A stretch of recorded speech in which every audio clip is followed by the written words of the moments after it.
Probamos el audio, un saludo. Un saludo, probamos el audio. Comenten por favor, ¿está el audio bien? Perfecto. Les agradezco y pido disculpas por la espera de 23 minutos. Por dificultades técnicas nos atrasamos en conectarnos. Pero bendito sea Dios, estamos con ustedes nuevamente con el tema de falla cardíaca. Para poder hablar sobre este tópico es fundamental tener idea de unos conceptos básicos, el significado de unas palabras como son las propiedades del corazón. El corazón tiene la capacidad de contraerse por sí solo, ya que tiene un tejido automático, y esto se llama cronotropismo. También tiene la capacidad de recibir energía excitatoria y responder en la medida en que recibe esta energía sin llegar a la tetania. Se contrae, por lo que tiene inotropismo, y desde hace muchos años se ha usado en la falla cardíaca a los inotrópicos.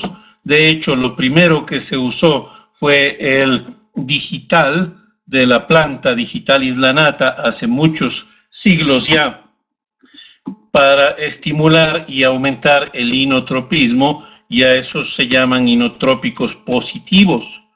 El dromotropismo o la conductibilidad del corazón, no solo por el tejido especializado, sino también por el parénquima miocárdico, por el tejido miocárdico, no solo de las fibras de Purkinje, sino por la misma célula miocárdica que actúa como un sinsitio que permite la conductibilidad que produce a su vez la contractilidad.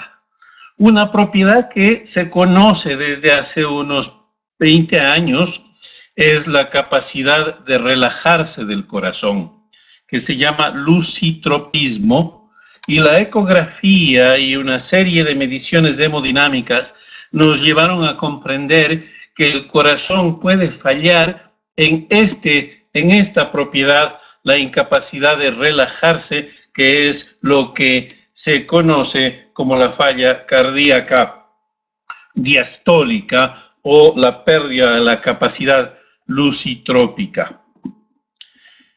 Con este antecedente vamos a conocer la importancia de la falla cardíaca. Debemos saber que en Colombia es la segunda causa de muerte y que esperamos una epidemia cada vez más grande en nuestros países. Desafortunadamente, la OMS habla todavía de países subdesarrollados y no sé a qué tipo de subdesarrollo se refiere. Pero esto, ¿qué importancia tiene? Que si nosotros atendemos 100 pacientes semanales de la población general, podemos esperar ver al menos 1 o 2 de ellos con falla cardíaca y que a veces no la detectamos. Conforme va aumentando la edad de los pacientes que vemos en nuestra práctica, podemos esperar que de 1 o 2 semanales, en personas de mayor edad, podemos ver hasta 10 casos semanales, 40 casos mensuales, casos anuales de falla cardíaca. ¿Cuántos de ellos estamos dejando pasar sin diagnóstico y permitimos que progresen a estadios más avanzados? Vemos 3 casos nuevos por cada 1000 personas por año, es decir, si vivimos en una población de 10.000 personas, podemos esperar 30 casos nuevos en un año, lo que me da a uno cada 2 semanas, 2 casos por mes, que debería buscar el diagnóstico de falla cardíaca. Es supremamente importante porque la mortalidad de la falla cardíaca, 1 de cada 4 pacientes diagnosticados fallecen por año, y la sobrevida a 5 años, hasta hace unos 10 a 15 años era menor al 40%. Ahora, en algunos casos sigue siendo menor al 40%, pero en otros, cuando el diagnóstico y la terapia son apropiadas, ya puede llegar a que a los 5 años al menos la mitad de los pacientes hayamos colaborado como médicos para que sobrevivan a este diagnóstico.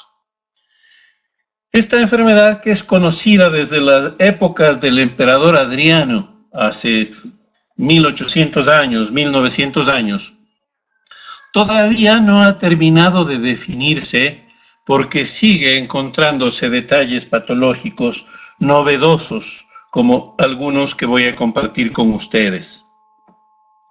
La definición inicial era que el corazón no suministra un volumen adecuado para los requerimientos del cuerpo, con el hecho de que no se deben elevar las presiones de llenado como característica para definir que es falla cardíaca. Pero miren, esta definición clásica desde hace 30 años nos deja a la hipovolemia como que entraría en esta definición de falla cardíaca, porque en la hipovolemia el corazón no suministra volumen adecuado y las presiones de llenado son bajas. El consenso colombiano de falla cardíaca no define como enfermedad, sino como un síndrome clínico caracterizado por signos y síntomas de sobrecarga de volumen con las distintas manifestaciones y, segundo, hipoperfusión tisular. Entonces, qué interesante ver que hay hipoperfusión tisular con sobrecarga de volumen, y por eso esta definición es mejor que la anterior, porque aquí no menciona la sobrecarga de volumen o la ausencia de él.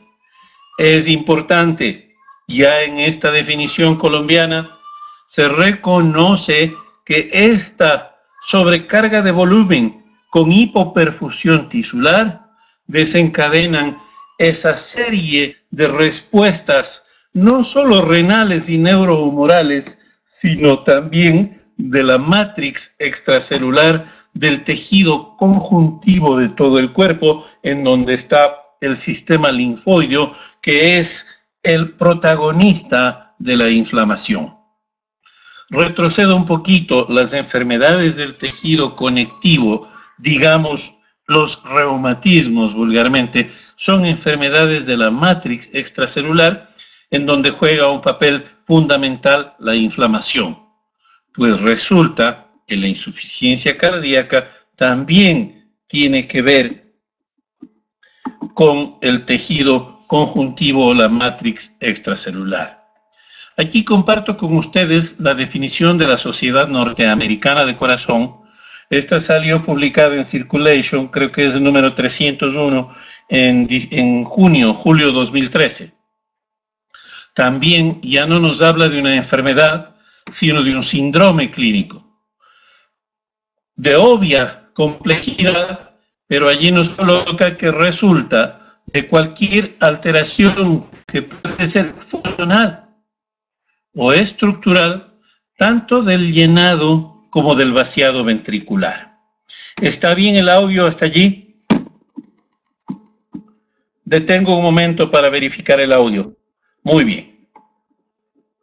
Nos habla, igual que el consenso, de las manifestaciones, entre las cuales la disnea y la fatiga son fundamentales, el cansancio fácil del paciente, que puede o no ir acompañado de congestión, ya sea de la circulación menor o pulmonar, o de la circulación mayor o esplácnica, y obviamente el edema periférico. Aquí se le quita el nombre de falla o insuficiencia cardíaca congestiva, porque nos muestra el análisis de los pacientes que puede haber falla cardíaca con ausencia de congestión. Es muy interesante reconocer esto, porque en nuestra mente amplía la base de pacientes en quienes debemos sospechar falla cardíaca, buscando signos de hipoperfusión tisular generalizada, de los cuales la fatiga o el cansancio son los más importantes. La Asociación Norteamericana de Cardiología, en el año 2013, cuando tenemos la gammagrafía de tecnecio, tenemos el angio-TAC, toda la imagenología que ustedes quisieran, más todos los estudios y análisis enzimáticos y los estudios de los péptidos natriuréticos y más, la American Heart Association dice que el diagnóstico de falla cardíaca es clínico, sobre la base de la anamnesis y el examen físico. Entonces, doctores, esto es para compartir con todos, entre todos nosotros, la responsabilidad de diagnosticar falla cardíaca en nuestros pacientes de consulta externa, en nuestro consultorio de primera línea de atención, en el paciente que nos muestra manifestaciones de fatiga como primer signo o síntoma, sobre la cual pues diagnosticaremos una falla cardíaca, sea o no congestiva, definiremos el grado que se encuentra de acuerdo a cualquiera de las clasificaciones disponibles, la más conocida, la de la New York Heart Association, la Asociación Norteamericana del Corazón. Entonces, el mensaje de la lámina anterior busca que los médicos que estamos en primera línea de atención encontremos falla cardíaca y actuemos sobre ese diagnóstico, tanto con los esquemas de investigación como con aquellos de tratamiento y educación del paciente, como veremos más tarde. Hay una secuencia de eventos que acompañan a la falla cardíaca, mil perdones, aquí dice insuficiencia cardíaca congestiva, una diapositiva un poco más antigua que se pasó el screening y nos trajo el nombre que ya no se usa. Primero hay una lesión miocárdica, pero podemos hablar de lesión parenquimatosa a nivel de la estructura celular y de la estructura general del miocardio, como ocurre en un infarto cardíaco, por ejemplo, o puede ser una alteración funcional del miocardio en la cual la contractilidad no esté apropiada por cualquier mecanismo que reduzca la capacidad inotrópica o por cualquier otro que reduzca la capacidad de relajación o lucitrópica de la que ya hablaremos. Esta lesión miocárdica reduce el volumen minuto, es decir, el gasto cardíaco, provocando esa hipoperfusión sistémica que genera mecanismos inmediatos de compensación neurohumorales, específicamente en términos de cortisol, adrenalina, noradrenalina, eje renina, angiotensina, aldosterona, la aparición de distintos péptidos, hormona antidiurética, endotelina y péptidos natriuréticos. Pero miren, he señalado con una flecha roja el que se activa el sistema de citoquinas proinflamatorias. Interleuquina 1 para inmunidad humoral, interleuquina 2 para inmunidad celular, interleuquina 3 para iniciar el proceso de inmunomodulación y regulación de la cascada de la inflamación. Cuando esta inflamación, con todo lo demás que hemos visto aquí, se cronifica, vemos que los mecanismos de compensación se perpetúan y hay consecuencias en otros órganos que podemos empezar con los pulmones, con el hígado, la mucosa intestinal que se edematiza y se transforma en un intestino lento que permite la translocación bacteriana, la circulación ya sea de las bacterias enteras o de sus productos metabólicos o tóxicos por todo el sistema, con las consecuencias que tiene en el organismo. Y es muy importante, estamos hablando cada vez más del protagonismo de la matrix extracelular, que cuando le vimos en la universidad ya hace más de 30 años, era solamente algo de gelatina, algo para pegar un cemento, para pegar las células. Pero en la fisiología de Guyton, de las últimas 2 ediciones, ya aparece que la célula humana no es capaz de sobrevivir alejada de la matrix extracelular, y este es un componente fundamental, quizá el órgano más grande y más pesado del cuerpo, la matrix extracelular, en donde está el tejido linfoideo, en donde está todo el líquido extracelular, en donde están todas las toxinas que pueden acumularse allí y que hemos descuidado radicalmente en prácticamente todas las especialidades médicas. Ahora se ve la importancia fundamental en cardiología y en la fisiopatología de la insuficiencia cardíaca congestiva. Hay distintos tipos de clasificación de esta patología, ya sea por el sitio donde está el compromiso ventricular, derecho, izquierdo o global, por el tiempo de evolución, aguda o crónica, y puede haber una insuficiencia cardíaca, una falla cardíaca de bajo gasto, y puede haber una falla cardíaca de alto gasto. La disfunción puede ser sistólica, diastólica o mixta.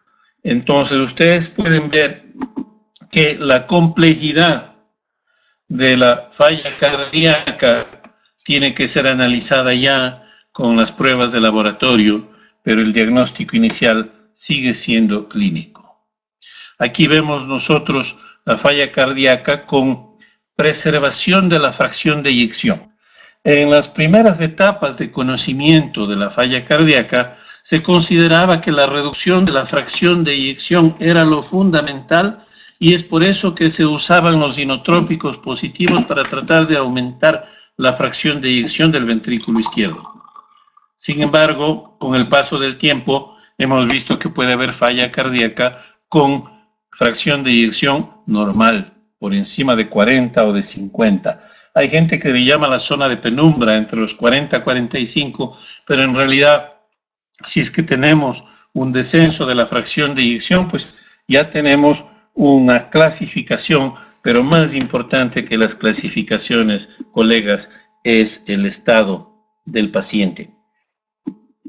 Puede haber falla cardíaca con lesión o sin lesión miocárdica, o con disfunción y sin disfunción miocárdica. Y ojo, aquí hay algo muy importante.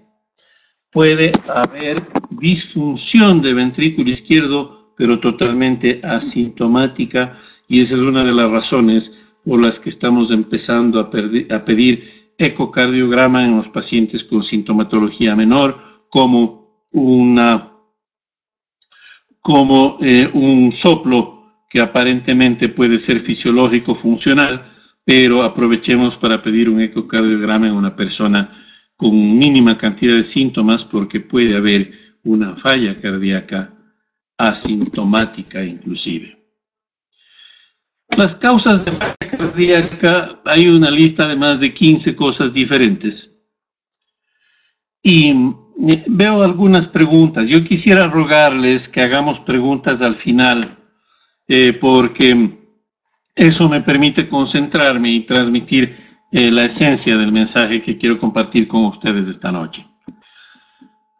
Las miocardiopatías familiares. La clasificación habla de que 1 de cada 4 fallas cardíacas no se les encuentra la causa y son idiopáticas. Pero estamos viendo que lo que los médicos llamábamos idiopáticas es una palabra tras la cual escondemos nuestra ignorancia, y es necesario investigar y buscar dónde puede estar la causa.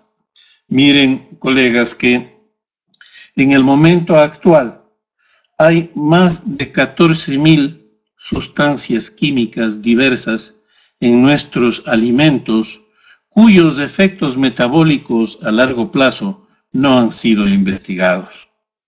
Tenemos tintas como en los paquetitos de papas fritas, de maíz extruido y otras cosas más, cualquiera que sea la marca, que no me atrevo a decirla por este medio de forma pública, pero los que tienen sustancias como la tartrazina, por ejemplo, el amarillo número 5, ese está prohibido en Europa, pero aquí en Latinoamérica nos lo meten en el yogur, en las papitas fritas y en todo lo que ustedes quieran. Y aquí me salió amarillo hasta en la pantalla. pero ese es altamente tóxico y se ha relacionado con trastornos neuromusculares, tetania muscular y la aparición de miogelosas en los músculos estriados. Seguramente eso está causando también la pérdida de la capacidad lucitrópica del miocardio y tendemos a seguir consumiendo ese tipo de comida industrial con moléculas químicas cuyo destino final, metabolismo y excreción, y que hacen al pasar por los tejidos, no sabemos. Entonces, causas idiopáticas pueden estar relacionadas con la alimentación, los insecticidas, los pesticidas, los alimentos transgénicos que ya vienen con su propio insecticida en los genes de la planta. Entre las causas endocrinas y metabólicas, la que está causando la epidemia en el momento actual es el sobrepeso. Antes se decía que era por un aumento de volumen circulante, pero desde hace unos 8 años conocemos que el exceso de grasa, las células grasas, que al principio son una reserva antiinflamatoria del cuerpo, la célula grasa vacía es antiinflamatoria, es anticoagulante. La célula grasa llena con sobrepeso hace todo lo contrario y desencadena un proceso de inflamación crónica de bajo grado, que es el que se asocia con lesión del endotelio vascular. La diabetes es otra causa de lesión del endotelio vascular. Conviene recordar que el endotelio tiene 4 grados de lesión. En el grado más bajo de lesión mínima, únicamente pierde su función de reaccionar con contracción o dilatación. En el segundo grado hay lesión del endotelio con pérdida de la filtración. En el tercer grado hay lesión de la célula y en el cuarto grado hay muerte de la célula endotelial con depósito de ateroma y aparición de cicatriz y placa. El hipertiroidismo, las crisis tiroideas son altamente tóxicas para el miocardio por varios mecanismos, uno de ellos la persistencia de la taquicardia, aparte de la tirotoxicosis. La acromegalia, la deficiencia de hormona de crecimiento, también son tóxicas en la acromegalia porque hay infiltración de linfocitos macrófagos grandes en el tejido miocárdico y en la deficiencia de hormona del crecimiento por pérdida de la capacidad contráctil de la célula miocárdica. Entre las miocardiopatías está demostrado y acaba de terminarse, se va a publicar un estudio colombiano hecho por el doctor Moya, que se terminó hace unos pocos días, en que estudiaron entre 50 colegas médicos, se tomaban una copa de whisky, de ron, de vodka, y encontraron que con la primera copa la frecuencia cardíaca sube un 20% y la presión arterial sube 15 puntos.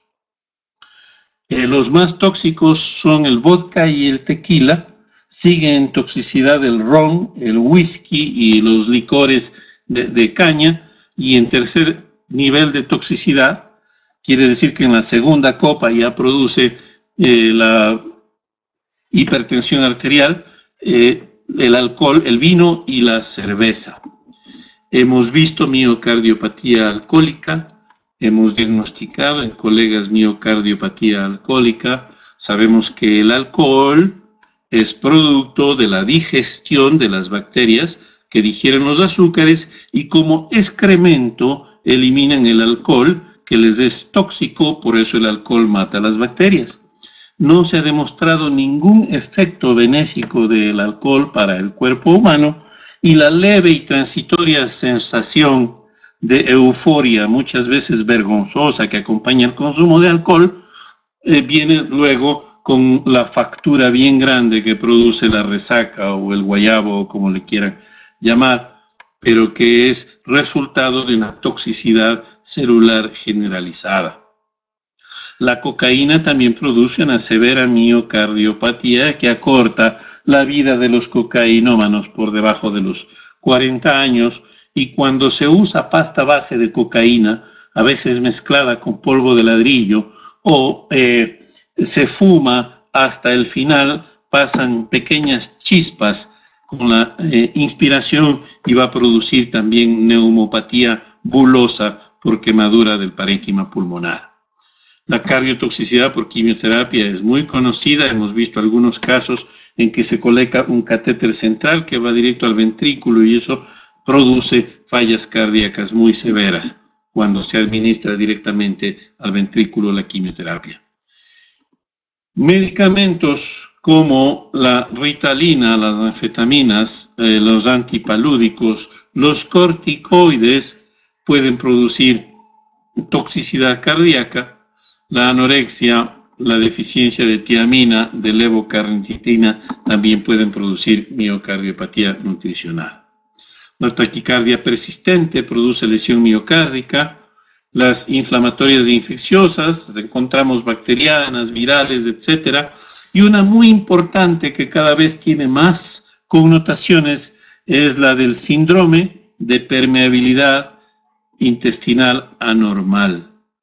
El intestino, tanto el delgado, el ilio, como el colon, pueden ver atacadas las uniones intracelulares y los tapones intracelulares, y sustancias naturales en el intestino empiezan a ser presentadas como antígenos, y hemos visto que es la caseína de la leche de vaca la que se relaciona más con el síndrome de permeabilidad aumentada normal del intestino, y otros productos que se relacionan son los colorantes, los sabores y olores artificiales que van en los medicamentos.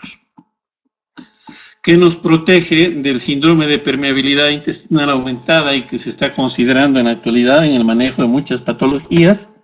Una ecología intestinal apropiada con los bacilos propios del intestino, que sean amigos y no enemigos de nuestro cuerpo, pero lactobacilos administrados de forma apropiada.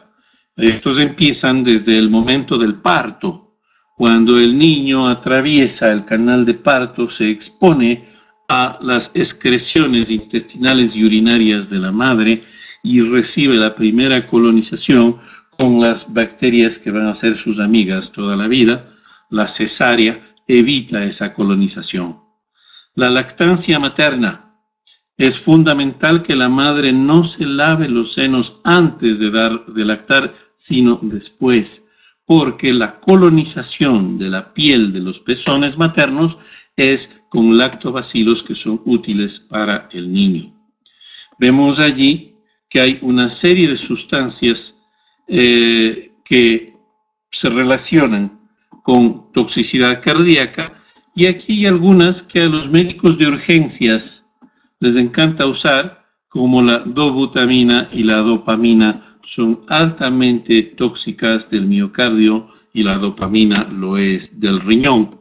Se ha visto que la dopamina a dosis diuréticas es más dañina que usar 400, 600 miligramos de furosemida. Entonces ya no se está usando dopamina a dosis diuréticas. Las enfermedades de la colágena, las enfermedades de la matrix extracelular, que afectan todo el tejido conectivo del organismo, también impactan en el corazón. Alrededor del parto también se han visto algunas miopatías. La sobrecarga de algunos elementos como hierro, sustancia amiloide o sustancia sarcoidea también pueden producir miocardiopatía. Hace unos 6 años, el doctor Takotsubo de Japón describió la miocardiopatía relacionada con el estrés constante, que podía estar relacionada a su vez con la taquicardia persistente, la inflamación de la matrix extracelular y la presencia de cambios en el sistema neurovegetativo. Aquí hay otra lista de causas un poco más antigua que solo comparto con ustedes. ¿Cuáles desencadenan la progresión de la falla cardíaca de asintomática hacia sintomática y el paso de un estado a otro? obviamente la diabetes y la hipertensión, pero es importante ver aquel paciente que tiene el vientre con unos 10 centímetros más, tiene glicemia en 120, está dentro de lo normal, tiene hipercolesterolemia, un poco de ácido úrico, la presión arterial en el borde. Ese paciente es un candidato a una falla cardíaca eventual. Un infarto de miocardio o una arritmia puede desencadenar una sintomatología muy severa, al igual que cualquier exceso o falta, ya sea en la alimentación, en el peso, en la dieta, los medicamentos, pueden causar una falla cardíaca. Un par de casos que comparto con ustedes: una falla cardíaca que se desencadenó luego de que una persona hizo ejercicio a los tiempos, tenía mucho calor, se tomó medio balde de agua y se bañó en agua y cayó al piso en falla cardíaca. Pues resulta que la vasoconstricción provocada en su intestino por el agua fría, más la vasoconstricción provocada en la piel por el agua fría, produjeron una redistribución de flujo, una vasoconstricción sistémica y una falla cardíaca aguda. Ese es un caso. Otro caso de falla cardíaca por una comida extremadamente de líquidos. El paciente estaba al borde y desencadenó una falla cardíaca con congestión pulmonar. Los mismos medicamentos que se usan para la falla cardíaca, como los beta bloqueantes, pueden causarla.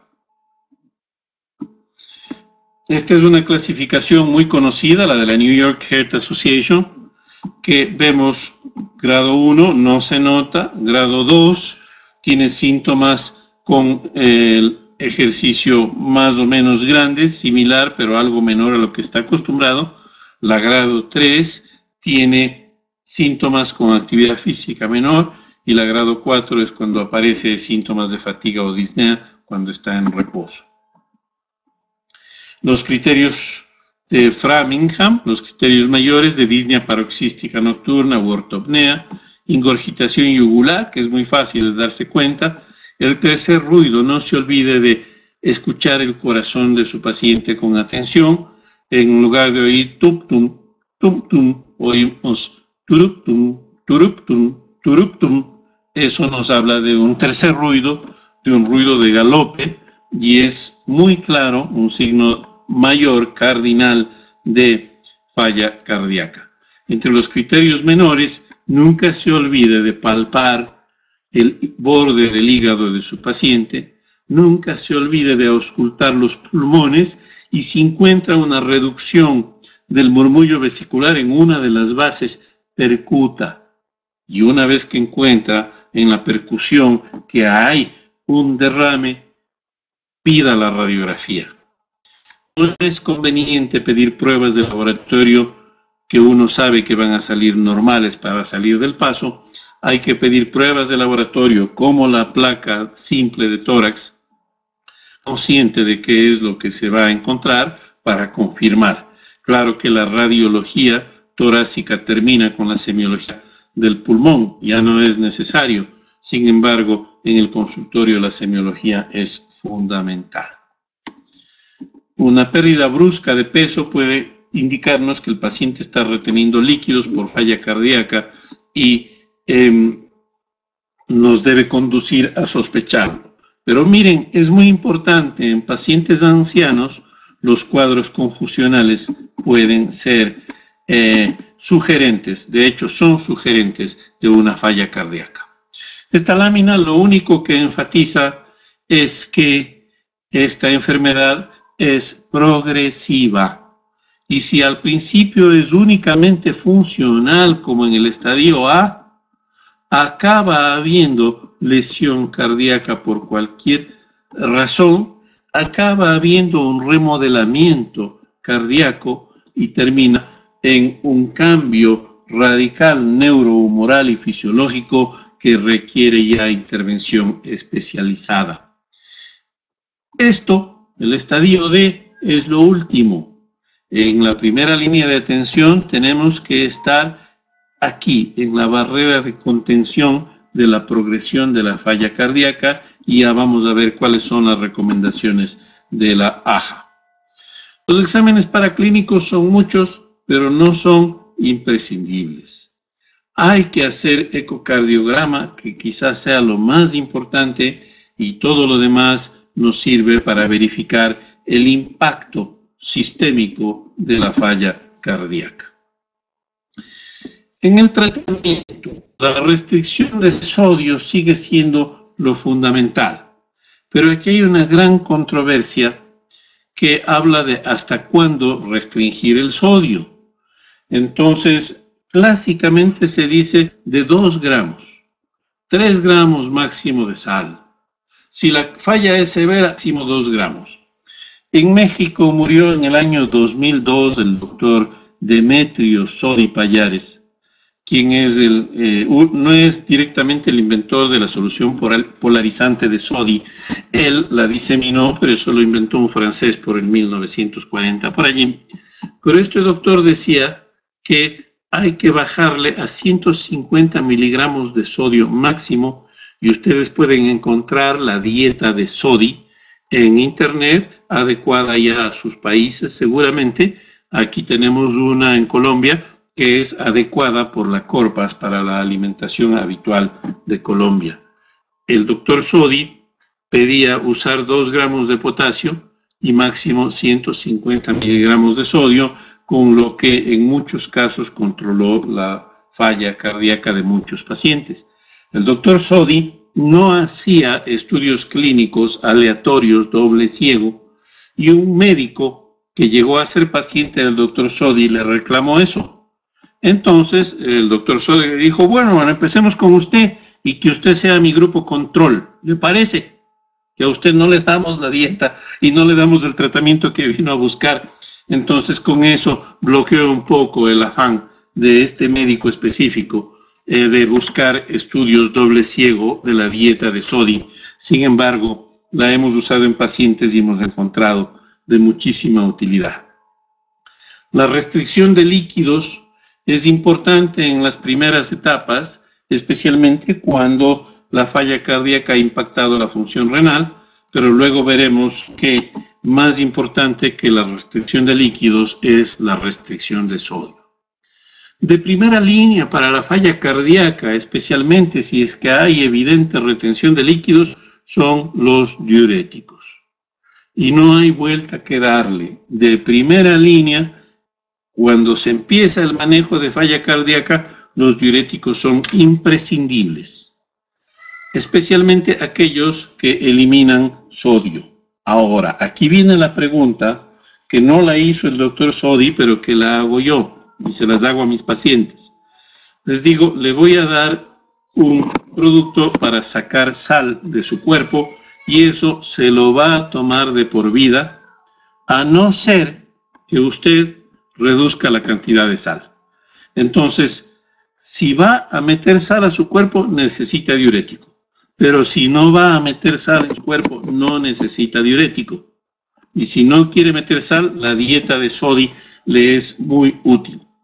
Entonces, una de las cosas en donde más entra sal al cuerpo de los pacientes es en las sopas y en los líquidos salados, sopas y caldos. Entonces, hay que explicar al paciente que la dosis que ellos tienen es de 1 taza o un pocillo de caldo, muy bajito de sal, casi desabrido, y esa es la dosis. Pero si toman 2 tazas de líquido bajito de sal, ya es el doble de sal de lo que necesita. Cuando el paciente comprende eso, empieza a reducir la cantidad de sal. Miren que no estoy enfatizando tanto en los medicamentos, sino estos consejos que parecen de perogrullo, pero que el paciente necesita comprender. Entonces, miren esta pregunta: si el objetivo de los diuréticos es sacar sal, ¿para qué meter sal al cuerpo en primer lugar? Entonces, recordemos que los laboratorios clínicos tienen mucho interés en que sus productos se comercialicen. Y si la gente con falla cardíaca reduce el uso de sal, reduce el uso de diuréticos, y eso no es conveniente, y eso puede estar causando que se organicen los sistemas de apoyo en salud alrededor de los intereses quizá más de los laboratorios que de los pacientes. Los digitálicos y todos los inotrópicos son muy importantes de usar de acuerdo a cómo esté la función renal para sacar adelante al paciente. Sin embargo, hay una analogía muy antigua. Si yo tengo un burro que tiene que llevar una carga y esta está tan pesada y el burro está en subida y es viejito ya el burro, le doy látigo, ese burrito avanza, pero se muere más rápido. Entonces, ¿qué tengo que hacer? Bajar la poscarga con vasodilatación periférica, bajar la precarga con diuréticos y reposición de líquidos y buscar apoyar con nutrición al corazón y a la matriz extracelular para que el corazón, que ya está cansado y es anciano, trabaje más bien en plano, preferible en bajada, con poca carga y con buen estímulo nutricional. Estas dos imágenes, la del burrito que ya no puede más, no importa cuánto le pegue a este burro de esta imagen, no va a avanzar 1 centímetro. Lo mismo es la falla cardíaca avanzada, que se le puede dar inotrópicos por tiempo largo, pero más importante es bajar precarga, poscarga y mejorar las condiciones nutricionales tóxicas del corazón. Ya vamos a ver que lo que digo está... Se fue mi burrito. Está respaldado por la Asociación Norteamericana de Corazón en sus últimas conclusiones. Los IECAS, cualquiera de ellos, los inhibidores de la enzima convertidora de angiotensina y los DARA2, son fundamentales usarlos en la falla cardíaca porque reducen la remodelación, y estas son las drogas que tienen una clasificación B2 como evidencia científica de que disminuyen el riesgo de muerte, y son fundamental usarlas con control obviamente de función renal y electrolitos. Ahora, ¿por qué usamos beta bloqueadores en la falla cardíaca? Si los beta bloqueadores son inotrópicos negativos, reducen la contractilidad cardíaca, pues resulta que la falla cardíaca y los cambios neurohumorales producen un estado persistente hiperdinámico de catecolaminas elevadas. Cuando hay gran cantidad de catecolaminas circulantes por este estado hiperadrenérgico, los receptores de catecolaminas, alfa, beta, se empiezan a esconder. Luego de un tiempo estos desaparecen de la membrana y más tarde desaparecen del código genético de la célula y tenemos una falla cardíaca refractaria. Las altas dosis de noradrenalina y dopamina administradas en urgencias y cuidados intensivos son una forma acelerada de borrar receptores de catecolaminas, y es por eso que vemos que los pacientes ya no responden a nada y acaban falleciendo, porque estamos dándole golpes a un burrito que ni siquiera tiene sensibilidad a los golpes que son las catecolaminas. Entonces, el objetivo de los beta bloqueantes es que se regulen hacia arriba en aumento los receptores adrenérgicos y respondan al estado hiperadrenérgico que ya hay. Los calcioantagonistas no se usan.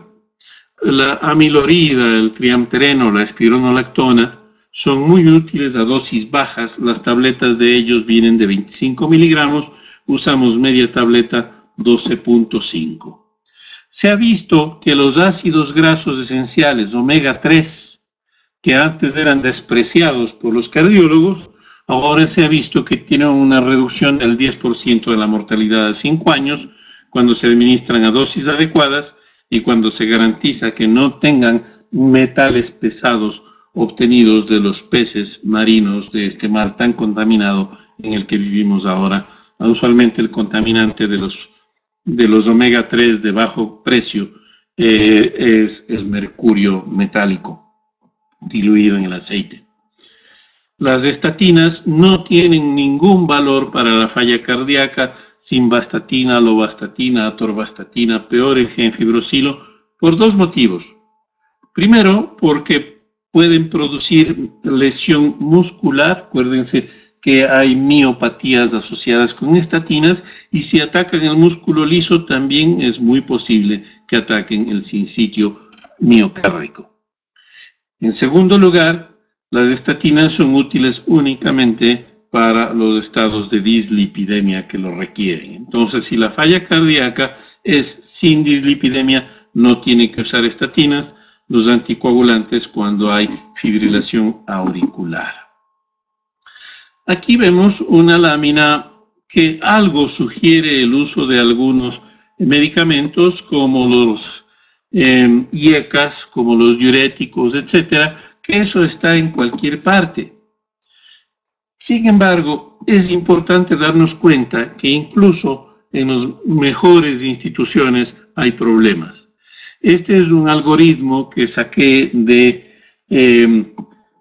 la norma en Colombia. Exige que que se desarrollen las guías de manejo. Esto es sacado de una guía de manejo de un hospital muy prestigioso, que ante la sospecha de falla cardíaca, de acuerdo a los criterios de Framingham, se hagan los exámenes y si son anormales, se valore la etiología de la disfunción cardíaca y recién se clasifique la severidad.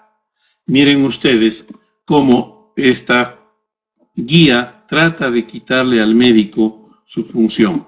Aquí, este punto debe estar acá arriba. La falla cardíaca es un diagnóstico clínico y no un diagnóstico de radiografía, ni de eco transtorácico, ni de ningún otro laboratorio más. Eso sirve para evaluar si la falla cardíaca es únicamente sistólica, si es sistodiastólica, si es solo diastólica, etcétera, pero el médico está en la obligación de decirle: mando a los exámenes a un paciente con falla cardíaca NIHA 2, ya diagnosticado. Entonces, es fundamental que recordemos que si nos piden que no diagnostiquemos, no debemos hacer caso, sino que hagamos. La dopamina, un inotrópico positivo poderoso, ya les hablé. Nunca dar a un paciente con hipovolemia dopamina. Puede haber hipovolemia en una falla cardíaca y el paciente puede haber hipovolemia en una falla cardíaca, en un infarto cardíaco puede haber hipovolemia. Por la diaforesis, por ejemplo, empezamos dopamina pensando que la falla se debe a sobrecarga de volumen y pérdida de la capacidad inotrópica del corazón, y le acabamos de matar al paciente. Entonces hay que estar claro que los inotrópicos son como darle látigo a un corazón que está cansado. Las conclusiones de la ANJA de 2013 nos dicen con toda claridad que los medicamentos realmente no muestran efecto consistente en la recuperación de la calidad de vida, que es el significado de esta sigla de aquí, la calidad de vida relacionada con el corazón, Heart Related Quality of Life. Solo se sabe que tanto los IECAS como los ARAS mejoran la calidad de vida y retardan la progresión, pero lo que hemos estado hablando en toda esta conversación de hoy es que los autocuidados y el ejercicio pueden mejorar la calidad de vida. La educación, como vemos a continuación, mejora la calidad de vida, y la resincronización cardíaca, que es cuando hay tendencia a las arritmias, colocar un marcapaso interno con un lead en la aurícula y otro en el ventrículo. Esos son los que han demostrado mejora en la calidad de vida relacionada con el miocardio. ¿Qué viene a futuro? ¿Qué es lo que se está planteando ahora en vista de que el desarrollo de los medicamentos no ha mostrado un gran avance? Se ha reducido la mortalidad en un 5 a 10%, la calidad de vida ha mejorado un 10%. Sabemos que la educación es fundamental. Hay que enfocar el estado hiperinflamatorio, pero no con antiinflamatorios no esteroidales que solo bloquean, ya sea la ciclooxigenasa 1 o 2, pero dejan todo lo demás activo. El control del síndrome de permeabilidad intestinal aumentada a través del uso de una nutrición adecuada y de lactobacilos en altas dosis. La reducción de la exposición tóxica, incluyendo aquella producida por las estatinas y por los mismos medicamentos, la carga tóxica de los alimentos industriales, y hoy veía en televisión, en CNN, que en el reumatismo el dolor se alivia mejor con la meditación y el yoga que con la gran cantidad de antiinflamatorios no esteroidales que consumen los pacientes. Estamos hablando de una enfermedad autoinmune de la matrix extracelular, del tejido conectivo. También en la falla cardíaca hay una enfermedad del tejido conectivo, y el doctor en los años 60 ya nos mostró la respuesta al estrés. En ese momento todavía no se relacionó con la inflamación, pero de la psiconeuroinmunoendocrinología hasta la fecha ya sabemos que la carga tóxica emocional tiene un impacto importante en el funcionamiento digestivo, neurológico, etc.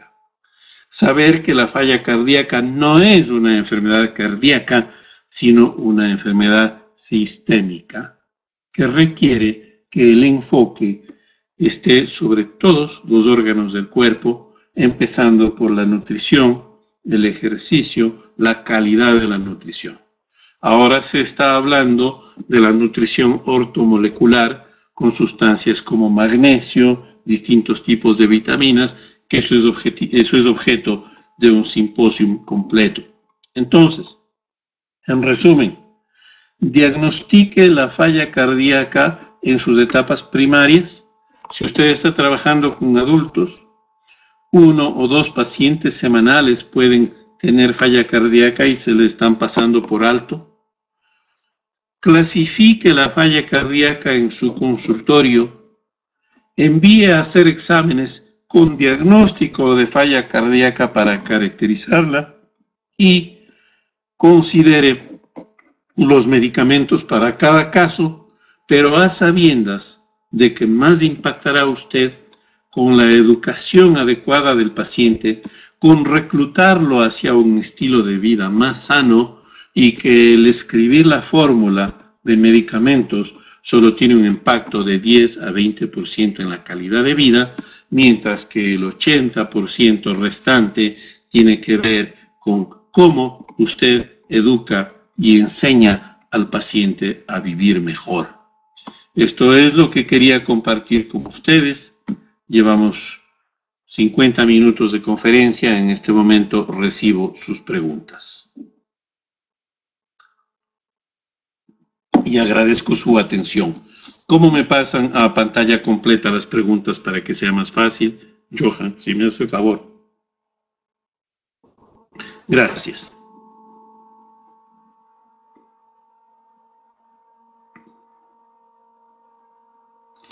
Maravilla. Tenemos de muchos países. Saludos a todos los países. Infinitas gracias. Felicito al doctor Soto por ser compatriota del doctor Sodi.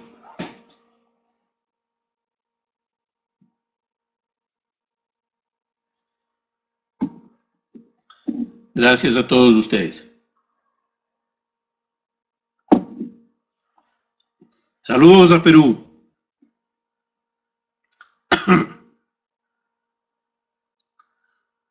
Saludos a Perú y a México. Y a toda Colombia.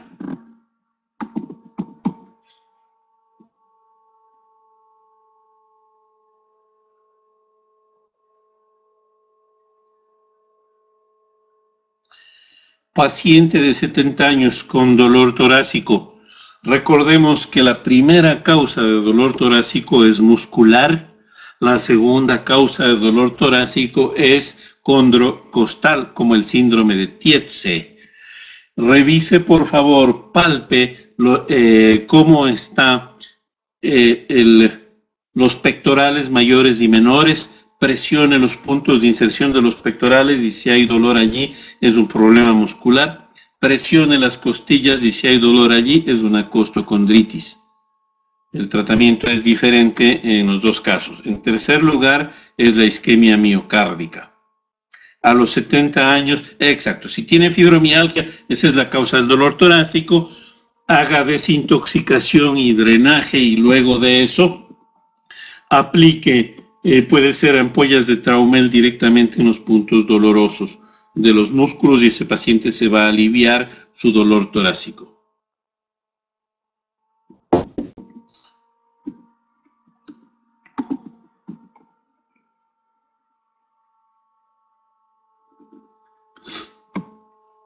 Ya.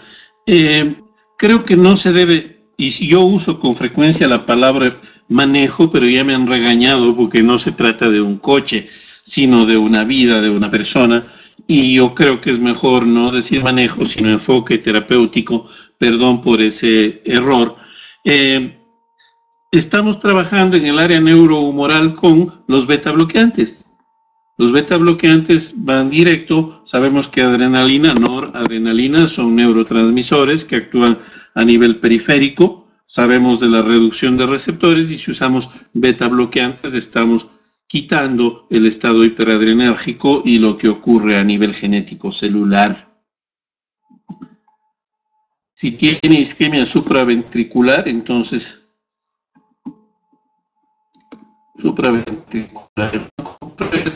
isquemia supraventricular. Sería subendocárdica, subepicárdica. Seguramente es isquemia subendocárdica, el paciente de Andrés. Allí tiene que enfocar la angina inestable. Las estatinas y fibratos causan lesiones musculares y no están reconocidos como cardiotóxicos, pero si hay lesión del músculo estriado, puede haber lesión músculo liso, puede haber lesión del miocardio. Queda la pregunta y le felicito a Juan David, es una magnífica pregunta. Un paciente que no tiene dislipidemia, ¿debe suspenderse las estatinas? Obviamente, las estatinas están indicadas en la dislipidemia y la indicación en infarto cardíaco, todo infarto cardíaco, las estatinas ya pasó. Recordemos que no todos los infartos se deben a dislipidemia y a presencia de placa de ateroma. Ya no se sostiene más la indicación de estatinas en todo infarto. Entonces, si no hay dislipidemia, retire las estatinas con confianza, no va a pasar nada. Falsos positivos de una prueba de esfuerzo puede ser que la paciente tenga dolores musculares, puede ser que tenga fibromialgia, eso le empieza a dar dolor del tórax, pero si el electrocardiograma está normal, pues sabemos que no hay isquemia miocárdica. Si el dolor no es del miocardio, está en los músculos, o está en los huesos, o está en la pleura, o tiene una neuralgia, es un dolor neural. Pero recuerde la semiología, Amanda, ¿sí? Los falsos positivos, si no hay isquemia, si no hay cambios electrocardiográficos, pero hay dolor torácico, está en cualquiera de las otras estructuras. En pacientes con mialgias y dislipidemia, lo ideal es empezar dependiendo del grado de dislipidemia. Si es muy alto, use estatinas, pues ni modo. Si tiene 400, 500 de triglicéridos, use estatinas, pero lo importante es la dieta. Recordemos que los triglicéridos vienen de las harinas, del pan y de las galletas y no de los chicharrones y la grasa. Entonces, muchos pacientes dicen, yo nunca como cosas grasosas, pero se comen una montaña de arroz, entonces de allí viene la dislipidemia y la hipertrigliceridemia. maneje la alimentación y maneje ácidos grasos esenciales. La nicotinamida es magnífica también para el manejo de la dislipidemia, pero produce sensación de enrojecimiento, pero es menos tóxica muscularmente que las estatinas.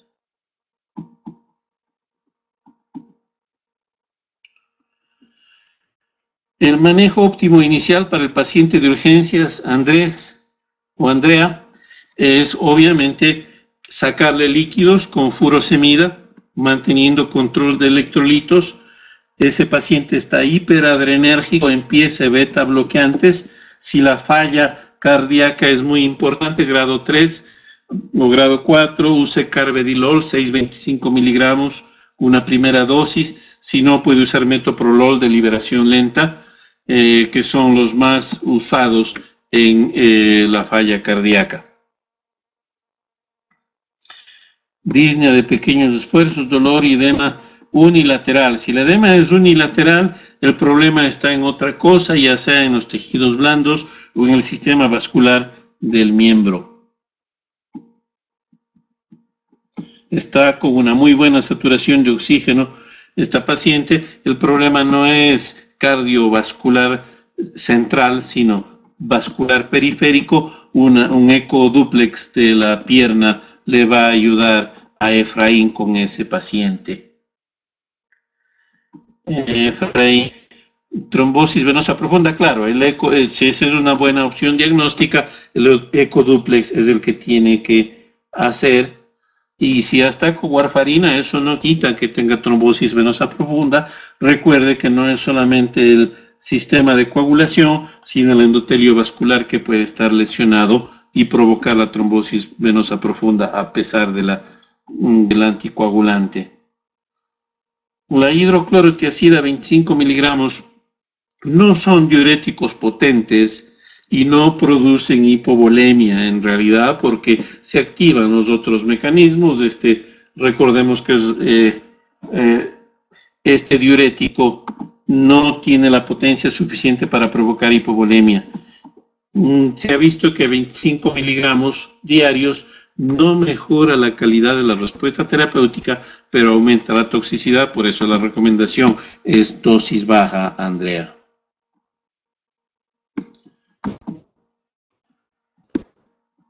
En el paciente hipotenso, no use diuréticos de este tipo. El paciente hipotenso responde mejor a furosemida. Recuerde la ley de Starling. Si es que hay cardiomegalia en la placa de tórax, esa fibra cardíaca está muy extendida y si doy un paso atrás. La ley de Starling dice que mientras más se estira una fibra, con más fuerza se contrae. Pero si se estira mucho, ya no se contrae y el corazón está una bolsa allí que no late, sino vibra solamente. Entonces, en ese caso, le retiramos precarga, le retiramos poscarga, permitimos que la fibra miocárdica se recoja y, por decir una palabra vulgar, engrane en un mejor latido. Entonces, Andrea, si el paciente tiene cardiomegalia, baje líquidos. Esa cardiomegalia no va a responder adecuadamente a inotrópicos positivos. Si es que hay fibrilación auricular, use digital, pero allí necesitamos diuréticos y beta bloqueantes tipo carvedilol. La intubación endotraqueal no es necesario. Vemos pacientes en consulta externa con falla cardíaca descompensada. Si ponemos un tubo endotraqueal, lo hacemos cuando hay fatiga extrema de los músculos respiratorios e hipercapnia. La hipoxia no es justificación de intubación endotraqueal, sino de oxígeno suplementario a una fracción inspirada dependiendo de cuánto requiera para remontar la presión parcial de oxígeno. La hipercapnia por fatiga de los músculos respiratorios, eso sí es signo eso sí es indicativo de intubación endotraqueal. Entonces, que no le guíe la falla cardíaca, sino la presencia o ausencia de falla respiratoria. El inotroxina no se usa tanto ya en los pacientes sino cuando tienen fibrilación auricular por su efecto de reducción de la conducción del impulso eléctrico en el nodo auriculoventricular, lo que reduce la cantidad de respuestas ventriculares a la fibrilación. Allí está indicado la digoxina.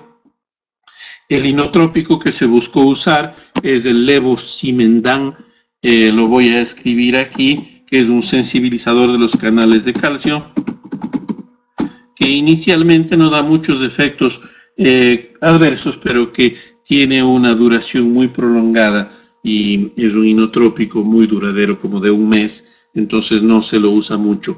Lo ideal es quitar la precarga. Recuerden el burrito y la carreta. El burrito está cargado en subida, va subiendo por una pendiente y ya no da más. Entonces, le doy inotrópicos, quiere decir que le estoy dando látigo para que avance. Va a avanzar, pero se va a morir más rápido. Entonces, lo mejor es ponerlo en bajada o en plano y quitarle la cantidad de piedras que va cargando. Eso significa baje la precarga, baje la poscarga. ¿Le sirve la respuesta, Andrea?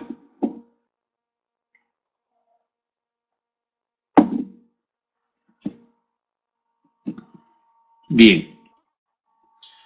Bueno, me ha dado mucho gusto compartir con ustedes preguntas muy útiles y muy inteligentes.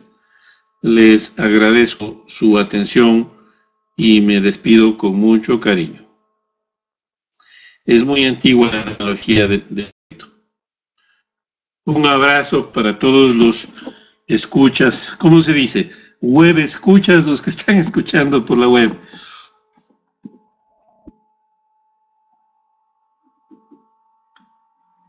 Un abrazo para todos. Me da su retroalimentación, doctor Johan, por favor.